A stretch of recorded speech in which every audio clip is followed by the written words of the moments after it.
സംസ്ഥാനത്ത് അതിതീവ്ര മഴ തുടരുകയാണ്. ഇന്ന് 11 ജില്ലകളിൽ റെഡ് അലർട്ട് നിലനിൽക്കുന്നു. 3 ജില്ലകളിൽ ഓറഞ്ച് അലർട്ടാണ്. ഓറഞ്ച് അലർട്ടുള്ള തിരുവനന്തപുരം, കൊല്ലം, ആലപ്പുഴ ഒഴികെയുള്ള 11 ജില്ലകളിലാണ് അതിതീവ്ര മഴ മുന്നറിയിപ്പ്. മണിക്കൂറിൽ 50 കിലോമീറ്റർ വേഗത്തിൽ കാറ്റിനും സാധ്യതയുണ്ട്.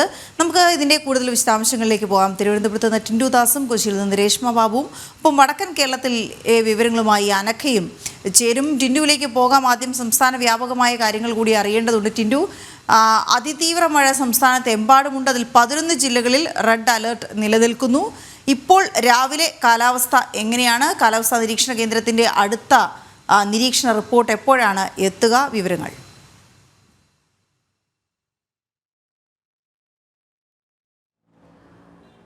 വീണ, നമസ്കാരം. ഇന്നും സംസ്ഥാനത്ത് അതിതീവ്ര മഴ തന്നെ ലഭിക്കുമെന്നാണ് മുന്നറിയിപ്പുകളിൽ നിന്ന് മനസ്സിലാക്കാൻ സാധിക്കുന്നത്. ഇന്ന് തിരുവനന്തപുരം, കൊല്ലം, ആലപ്പുഴ ഒഴികെയുള്ള 11 ജില്ലകൾക്ക് അതിതീവ്ര മഴ മുന്നറിയിപ്പായിട്ടുള്ള റെഡ് അലർട്ട് പ്രഖ്യാപിച്ചിട്ടുണ്ട്. തിരുവനന്തപുരം, കൊല്ലം, ആലപ്പുഴ ജില്ലകൾക്ക് ഓറഞ്ച് അലർട്ടാണ് പ്രഖ്യാപിച്ചിട്ടുള്ളത്. അടുത്ത 3 മണിക്കൂറിനുള്ളിൽ അതിശക്തമായിട്ടുള്ള മഴ ലഭിക്കുമെന്ന് നോക്കാസ്റ്റിൻ്റെ നിർദ്ദേശം വന്നിട്ടുണ്ട്. ഈ അടുത്ത 3 മണിക്കൂറിൽ അതിശക്തമായിട്ടുള്ള മഴയായിരിക്കും ലഭിക്കുക. ഈ 3 മണിക്കൂറിലെ അലേർട്ടുകൾ മാറിയിട്ടുണ്ട്. ഈ 3 മണിക്കൂറിലെ അലേർട്ടുകളിൽ 2 ജില്ലകൾക്ക് കൂടി വീണ്ടും ഓറഞ്ച് അലേർട്ടിലേക്ക് മാറിയിരിക്കുകയാണ്. പക്ഷേ ഇന്നത്തെ മുഴുവൻ ദിനാന്തരീക്ഷ വ്യവസ്ഥയിൽ 11 ജില്ലകൾക്ക് റെഡ് അലേർട്ട് പ്രഖ്യാപിച്ചിട്ടുണ്ട്. അതിതീവ്രമായിട്ടുള്ള മഴ തുടരുമെന്ന് തന്നെയാണ് മുന്നറിയിപ്പുകളിൽ നിന്ന് മനസ്സിലാക്കാൻ സാധിക്കുന്നത്. 50 കിലോമീറ്റർ വേഗതയിൽ കാറ്റ് വീശിയടിച്ചേക്കാമെന്നുള്ളൊരു മുന്നറിയിപ്പ് നൽകുന്നുണ്ട്. നിലവിൽ ഇന്ന് 26-ാം തീയതിയാണ്.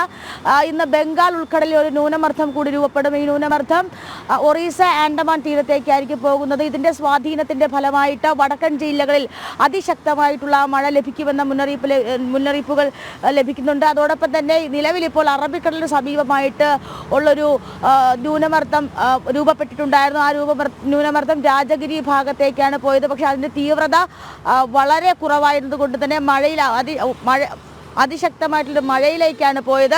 അപ്പോൾ വരും ദിവസം, അതായത് 27-ാം തീയതിയോടുകൂടി, നാളെയോടുകൂടി ഈ ബംഗാൾ ഉൾക്കടലിൽ രൂപപ്പെടുന്ന ന്യൂനമർദ്ദം ചുഴലിക്കാറ്റായി മാറുമെന്നാണ് നമുക്ക് അറിയാൻ സാധിക്കുന്നത്. അതോടൊപ്പം തന്നെ കർണാടക കോറമൻഡൽ, തെക്ക് പടിഞ്ഞാറൻ കോറമൻഡൽ തീരത്ത് രൂപപ്പെട്ട ന്യൂനമർദ്ദമാണ് കേരളത്തിൽ 23-ാം തീയതി മൺസൂണായിട്ട് എത്തിയത്. അപ്പോൾ മൺസൂൺ ഇതിലൂടെ ശക്തി പ്രാപിക്കുമെന്ന വിവരങ്ങളും ലഭിക്കുന്നുണ്ട്. നിലവിൽ സംസ്ഥാനത്ത് മഴക്കെടുതിയിൽ നിരവധി ദുരന്തങ്ങൾ ഉണ്ടായി. 3 പേരാണ് KSEB നൽകുന്ന പ്രസ് റിലീസിൽ പ്രകാരം 3 പേരാണ് വൈദ്യുതി ആഘാതമേറ്റ് മരണപ്പെട്ടത്.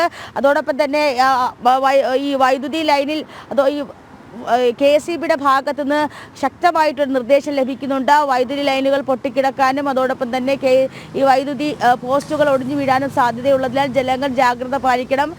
കഴിഞ്ഞ 2 ദിവസത്തിനുള്ളിൽ ഈ സംസ്ഥാനത്ത് വൈദ്യുതി ലൈനിൽ നിന്നും ഷോക്കേറ്റ് 3 പേർ മരിക്കുക എന്ന് പറയുന്നത് അതിദാരുണമായിട്ടുള്ള സംഭവം തന്നെയാണ്.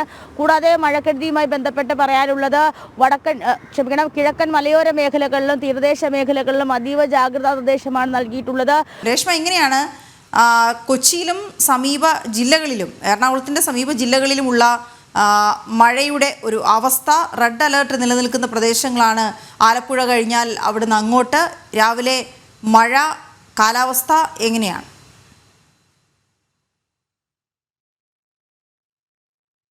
ആലപ്പുഴ ഒഴികെയുള്ള മറ്റെല്ലാ ജില്ലകൾക്കും റെഡ് അലർട്ട് തന്നെയാണ്. ആലപ്പുഴയ്ക്ക് ഓറഞ്ച് അലർട്ടാണ്. അതിശക്തമായിട്ടുള്ള മഴ തന്നെയാണ് എറണാകുളം, ഇടുക്കി, തൃശ്ശൂർ ജില്ലകളിൽ പെയ്യുന്നത്. ഞാനിപ്പോൾ നിൽക്കുന്ന ഇടത്ത് നേരത്തെ വരെ അതിശക്തമായിട്ടുള്ള മഴയുണ്ടായിരുന്നു. നിലവിൽ ഒരു ചാറ്റൽ മഴ തന്നെയാണ്.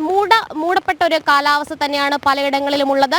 എറണാകുളം ജില്ലയിലെ മലയോര മേഖല കേന്ദ്രീകരിച്ചാണ് ശക്തമായിട്ടുള്ള തോതിൽ മഴ പെയ്യുന്നത്. പ്രത്യേകിച്ച് ഭൂതത്താൻകെട്ട് അണക്കെട്ടിന്റെ വൃഷ്ടിപ്രദേശങ്ങളിൽ വ്യാപകമായിട്ട് മഴ ലഭിക്കുന്നുണ്ട്. ഇന്നലത്തെ കണക്ക് പ്രകാരം 88.8 മില്ലിമീറ്റർ മഴയാണ് ലഭിച്ചത്. ആലുവയിലും 80 മില്ലിമീറ്റർ മഴ ലഭിക്കുകയും ചെയ്തിട്ടുണ്ട്. ഇടമലയാറിന്റെ വൃഷ്ടിപ്രദേശങ്ങളിലും കനത്ത മഴ പെയ്യുന്നുണ്ട്. നിലവിൽ ഭൂതത്താൻകെട്ട് അണക്കെട്ടിന്റെ 8 ഷട്ടറുകളാണ് ഉയർത്തിയിരിക്കുന്നത്.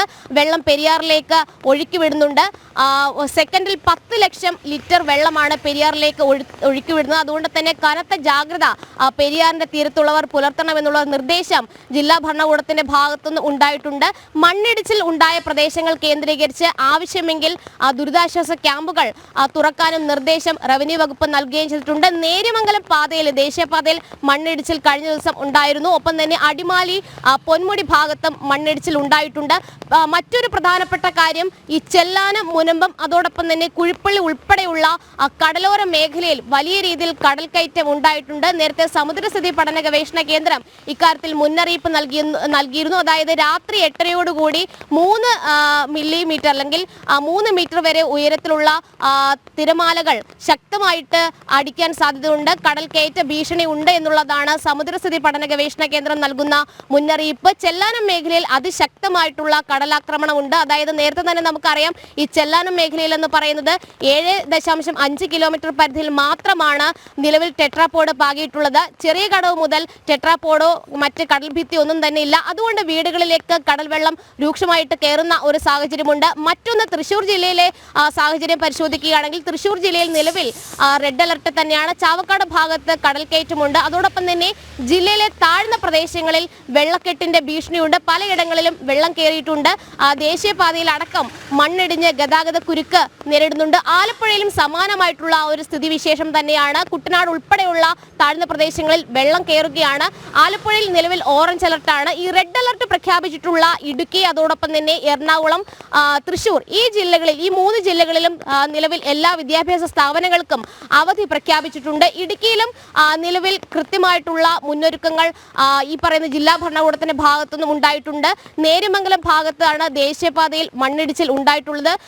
ഇടമലയാറിന്റെ വൃഷ്ടിപ്രദേശത്ത് കനത്ത മഴ ലഭിക്കുന്നുണ്ട്. എന്തായാലും ഈ ഭൂതത്താൻ കെട്ടിന്റെ, അതോടൊപ്പം തന്നെ മലങ്കര ഡാമിന്റെ ഷട്ടറുകളാണ് കൂടുതലായിട്ട് തുറന്നിട്ടുള്ളത്. അതുകൊണ്ട് മൂവാറ്റുപുഴ, ചാലക്കുടി പുഴ, പെരിയാർ, ഈ പ്രദേശങ്ങളിൽ, കൈവഴികളുടെ പ്രദേശങ്ങളിൽ താമസിക്കുന്നവർ കനത്ത ജാഗ്രത പുലർത്തണമെന്നുള്ളതാണ് നിർദ്ദേശം. എന്തായാലും വരും മണിക്കൂറുകളിൽ കൂടുതൽ മഴ ലഭിക്കുമെന്നുള്ളതാണ് മുന്നറിയിപ്പ്. വീണ. ഓക്കെ, ശരി രേഷ്മ. വടക്കൻ കേരളത്തിലെ സാഹചര്യം കൂടി നോക്കാം. അനഘയാണ് ചേരുന്നത്. അനഘ, വടക്കൻ കേരളത്തിലാകെ കഴിഞ്ഞ ദിവസങ്ങൾ നമുക്കറിയാം തുടക്കം മുതൽ തന്നെ റെഡ് അലർട്ട് നിലനിന്നിരുന്ന പ്രദേശമാണ്. പ്രത്യേകിച്ച് കണ്ണൂർ, കാസർഗോഡ് ജില്ലകൾ മഴക്കെടുതികൾ വലിയ തോതിൽ റിപ്പോർട്ട് ചെയ്യപ്പെട്ടിട്ടുണ്ട് ഈ കഴിഞ്ഞ ദിവസങ്ങളിലെല്ലാം. ഇന്നിപ്പോൾ കാലാവസ്ഥ എങ്ങനെയാണ്? അപ്പോൾ ഇന്നലെ രാത്രി പെയ്ത കനത്ത മഴയിൽ പിന്നീട് ഇന്ന് രാവിലെ കാണുന്നത് എന്താണ്?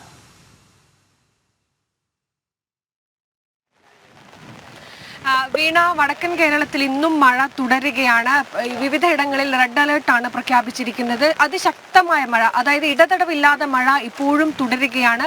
നിലവിൽ നമ്മളിപ്പോൾ കോഴിക്കോട് ഹാർബറിലാണ് നിൽക്കുന്നത്. ഈ പ്രദേശം അതിശക്തമായ കാറ്റ് പല മേഖലകളിലും അടിക്കുന്നുണ്ട്. മാത്രമല്ല, മലയോര മേഖലകളിൽ കനത്ത ജാഗ്രതാ നിർദ്ദേശമാണ് നൽകിയിരിക്കുന്നത്. ഈ കോഴിക്കോട് വിലങ്ങാട്, ഉരുൾപൊട്ടലുണ്ടായ വിലങ്ങാട് ഭാഗത്തൊക്കെ തന്നെ അവിടെ നിന്ന് 9 കുടുംബങ്ങളെയാണ് മാറ്റി താമസിപ്പിച്ചിരിക്കുന്നത്. അതുപോലെ തന്നെ ഈ കണ്ണൂരുള്ള വയനാട് കല്ലൂർ പുഴ കരകവിഞ്ഞൊഴുകിയിട്ടുണ്ട്. അതുമായി ബന്ധപ്പെട്ട് ആ പ്രദേശത്ത് നിൽക്കുന്ന നിരവധി ആളുകളെ മറ്റ് ദുരിതാശ്വാസ ക്യാമ്പിലേക്കൊക്കെ തന്നെ മാറ്റി പാർപ്പിച്ചിട്ടുണ്ട്.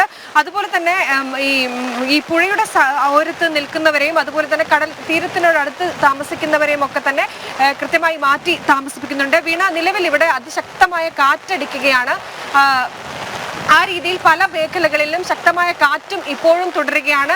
കോഴിക്കോട് ജില്ലയെ സംബന്ധിച്ച് പല മേഖലകളിലും ഇപ്പോഴും ദുരിതാശ്വാസ ക്യാമ്പ് അല്ലെങ്കിൽ അത് തുടങ്ങാനുള്ള നിർദ്ദേശമൊക്കെ തന്നെ ജില്ലാ ഭരണകൂടം നൽകിയിട്ടുണ്ട്. വീണ. യെസ്, കനത്ത കാറ്റും പലയിടങ്ങളിലും ഉണ്ടാകുന്നതാണ് ഏറ്റവും വലിയ പ്രശ്നമായി ഇപ്പോൾ റിപ്പോർട്ട് ചെയ്യപ്പെട്ടിരിക്കുന്നത്. കാരണം മരച്ചില്ലകളും മറ്റും ഒടിഞ്ഞു വീണും ഈ വീടുകളുടെ തകര ഷീറ്റുകൾ, വീടുകളിൽ കൂട്ടിച്ചേർത്തിരിക്കുന്ന ഭാഗങ്ങളൊക്കെയും ഇങ്ങനെ പോകുന്നതും വലിയ ഹോർഡിങ്സ് മറിഞ്ഞു വീഴുന്നതും അങ്ങനെയുള്ള വലിയ പ്രശ്നങ്ങളിലേക്ക് ഈ വലിയ കാറ്റ് 50 കിലോമീറ്ററിലധികം വേഗത്തിൽ വീശുന്ന കാറ്റ് പ്രശ്നങ്ങൾ ഉണ്ടാക്കുന്നുണ്ട്. ഒപ്പം തന്നെ കനത്ത മഴ തുടരുന്നതും വലിയ പ്രശ്നമാണ്. അതായത് മലയോര പ്രദേശങ്ങളിലുള്ളവരും തീരപ്രദേശങ്ങളിലുള്ളവരും സൂക്ഷിക്കുക എന്ന് പറയുന്നതിനൊപ്പം തന്നെ നഗരപ്രദേശങ്ങളിൽ വെള്ളക്കെട്ടുണ്ടാകാനുള്ള സാധ്യതയും അതിൽ നിന്ന് പലവിധ രോഗങ്ങൾ ഉണ്ടാകാനുള്ള സാധ്യതയുമൊക്കെ ഉള്ളതിനാൽ എല്ലാവരും സൂക്ഷിക്കണം എന്ന ഒരു കാര്യമാണ് എടുത്തു പറയാനുള്ളത്. ഇത് ആവർത്തിച്ച് പറഞ്ഞുകൊണ്ടിരിക്കുന്നു, ശ്രദ്ധിക്കുക.